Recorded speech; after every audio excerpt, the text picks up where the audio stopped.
Andressa Marques, segunda vice-presidente, para que eu possa me manifestar. Com a palavra, vereador Lucas Carinhato.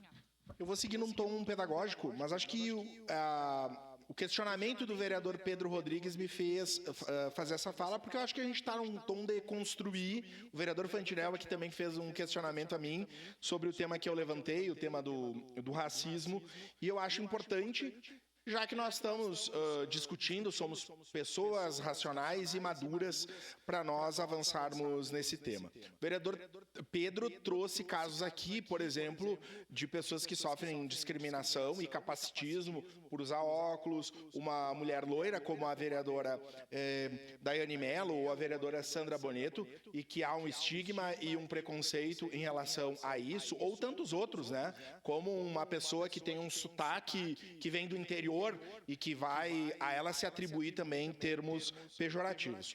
Vereador Pedro, o que a sociologia determina e o corpo jurídico que criou leis do racismo, sendo crime inafiançável e imprescritível? Vereador Cristiano, meu tempo, por favor. Posso seguir? Obrigado. A definição do termo e do racismo, do ponto de vista sociológico e jurídico, ele se atribui a uma exclusão, a uma discriminação histórica sofrida por um grupo por questão étnica, racial, de origem. Nós podemos pensar no Brasil nos negros, nós podemos pensar nos ciganos, nós podemos pensar nos indígenas, como grupos que historicamente foram excluídos pela sociedade brasileira. O vereador Pedro trouxe exemplos, por exemplo, de uma criança, para a gente pensar, né, elucidar, uma criança deficiente e que vai sofrer preconceito e discriminação. Isso é discriminação, tem que ser enquadrado na lei. Mas, vereador Pedro, eu tenho um filho que é branco, o Miguel e o José Arthur. Os meus dois filhos são brancos. O vereador Edson da Rosa tem filhas que são negras. E certamente as filhas do vereador Edson da Rosa, que são negras, vão passar por situações que os meus filhos, que são brancos, nunca passarão, pelo fato da sua cor de pele. Então nós estamos falando em relação ao racismo. E aqui desconsiderando, inclusive, a questão de classe social. Porque a pessoa negra, rica ou pobre, ela vai seguir sofrendo essa discriminação.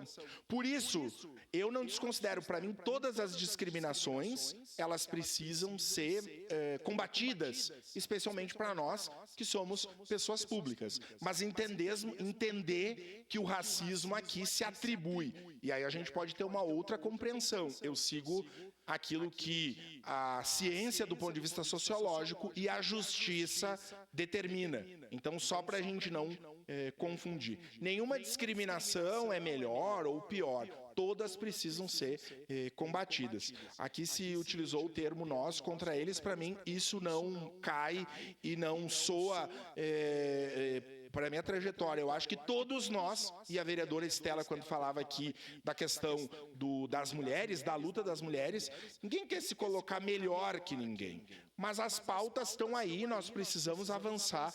E, colegas vereadores, eu aqui, como colega, não como presidente, mas como colega, eu acho que nós temos temas fundamentais para a cidade. E o combate às discriminações também são. Porém, eu acho que não nos cabe fazer um cabo de guerra aqui, sabe? Eu acho que nós precisamos andar juntos com posicionamentos que são divergentes, mas eu acho que nós precisamos seguir dando o exemplo nas lutas todas que precisam ser da sociedade. Então, eu acho que estou sendo pedagógico aqui na minha fala, até para a gente construir e ir avançando, mas nós não podemos confundir as coisas. Uma pessoa branca pode sofrer vários tipos de preconceito e vários tipos de discriminação, mas uma pessoa branca nunca vai saber como entrar aqui na frente no mercado e ter um guarda olhando para ela como se ela fosse criminosa. Uma pessoa branca nunca vai saber isso. Como nós, homens, nunca vamos compreender como é quando vamos vestir uma roupa, se essa roupa tá curta ou não. Porque alguém vai ficar nos olhando. Nós nunca vamos compreender isso. Porque a gente vai usar uma roupa pensando se é frio, se é calor, se é bonita ou não. Então também é importante a gente conceber essas nuances e se colocar no lugar do outro sob pena de fazer uma avaliação equivocada. Era isso, muito obrigado.